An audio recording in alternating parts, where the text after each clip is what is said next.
시청자 여러분 안녕하십니까? 스픽스 대구의 땅집권 시간입니다. 오늘도 대경화 타이거님 모셨습니다. 안녕하십니까? 반갑습니다. 여러분의 내 집 마련 도우미 대구경북아파트의 타이거입니다. 여러분 KTX 서대구역이 개통한 지 벌써 1년이 지났습니다. 그 1년이 지난 것과 함께 주목됐던 게 바로 비수도권 최초로 광역철도가 개통한다. 이런 말이 워낙 지금 주목을 받고 있는데 그와 관련해서 서대구역과 대구권 광역철도에 대해서 오늘 땅집권 시간에 한번 말씀드려보겠습니다. 자, 코레일과 SR이 발표한 서대구역 이용객이 지난 1년간 무려 약 130만 명입니다. 일평균 한 3,600명 정도가 서대구역 방문한 건데요. 자, KTX 서대구역 개통 전과 후 그 근처에 부동산 시장 변화가 있었죠. 네, 우선 죽전 내거리와 평리뉴타운이 상당히 이용이 용이해졌다 이렇게 생각해 볼 수가 있습니다. 네. 서대구역 역세권 개발 사업도 아직 진행 중으로 있는 상황인데요. 네. 서대구역이 생기다 보니까 교통 연계가 좀 더 용이해지고 이 주위의 산업들도 노후화되어 있는 것들을 좀 개발하고자 하는 의지가 좀 보이고 있습니다. 네. 달성군, 달서구 그리고 서구, 북구의 연계력을 키우는데 훌륭한 역할을 하고 있다 생각이 듭니다. 자, 많은 전문가들이 서대구역 성과에 대해서 호평을 많이 하더라고요. 근데 그와 함께 24년 7월 그 대구권 광역철도가 개통되면 역사가 바뀐다 이런 말까지 하더라고요. 대구권 광역철도는 무엇인가요? 네, 대구권 내 도시들과 대구광역시를 연결하는 비수도권의 첫 광역철도 사업입니다. 저희가 수도권에 있는 여러 지하철이나 전철이 연계되어 있는 건 많이 들어봐도 대구권 광역철도, 그러니까 대구권과 광역철도 두 가지 단어가 합쳐진 거라고 보는데 그 광역철도가 설치될 도시와 그리고 대구권에 들어갈 지역이 어딘가요? 네, 우선 구미역을 출발합니다.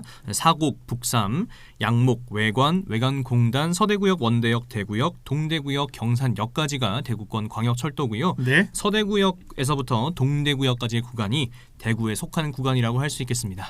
자, 저희가 지난 땅집권 시간에 이미 서구 그리고 동대구역 근처의 동구를 말씀드렸기 때문에 오늘 한번 대구역에 대해서 한번 분석을 해볼 텐데, 자, 대구역은 대구에서 어떠한 역할을 했던 그런 역인가요? 네, 대구역은 대구의 근현대를 함께 해온 아주 유의미한 역입니다. 1905년 1월 1일 첫 개통 당시부터 보통역으로 역할을 했었고요. 네. 첫 역사는 목조 2층 건물로 지어졌었습니다. 지방 철도역 중에서는 부산역과 신의주역 다음으로 큰 규모를 가지고 있었고요. 대구읍성의 북문 지역에 위치해 있는 역이 생긴 것이었기 때문에 당시에 1969년 동대구역이 개통하기 전까지 부흥을 이룬 굉장히 중요한 역할을 했다 생각이 듭니다. 네, 10년 전 대구역과 지금 많은 변화가 있습니다.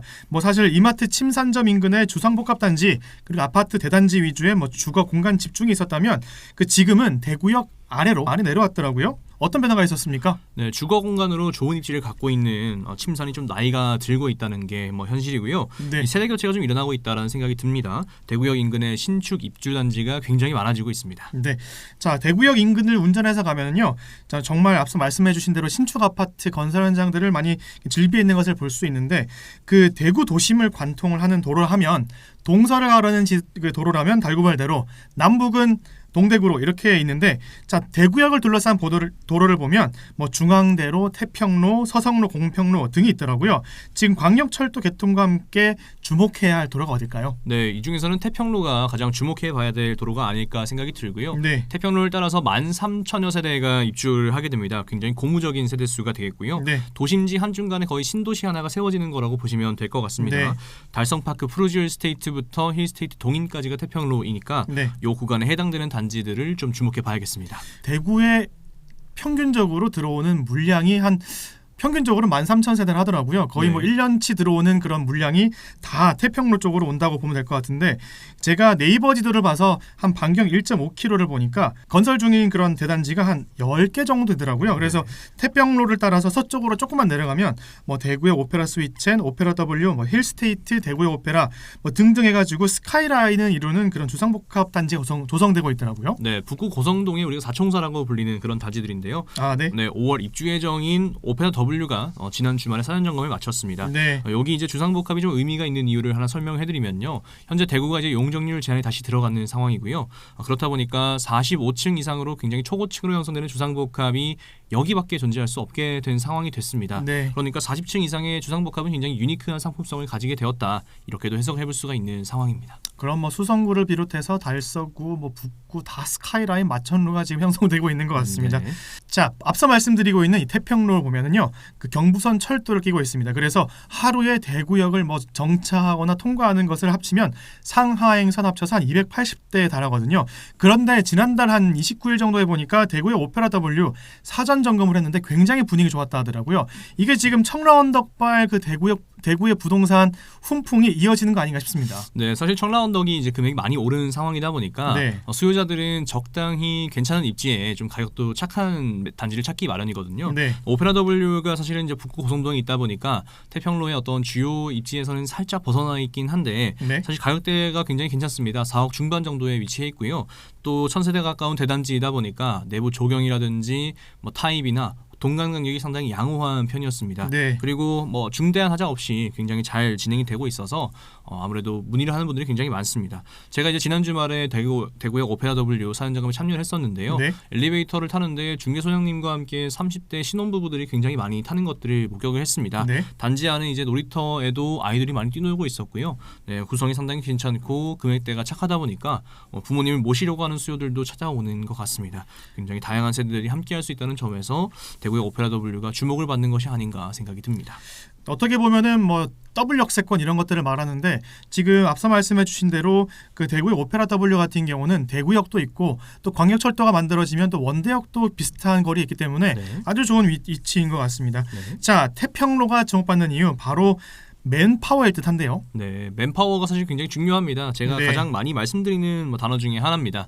사람이 모여 살면 힘이 생깁니다. 네. 상권도 생기고요, 인프라도 생기고 병원도 들어서게 되고 학원도 생기게 되는 것이 자연스러운 이치라고 생각이 듭니다. 대구의 맨파워라고 한다면 침산, 시지 그리고 월성, 월배 같은 입주 단지들이 있을 것인데요. 네. 그런 입지들과 더불어서 이제 도심지에 신축 대단지가 들어오게 되는 이런 태평로가 상당히 주목해볼 만하지 않나 생각이 듭니다.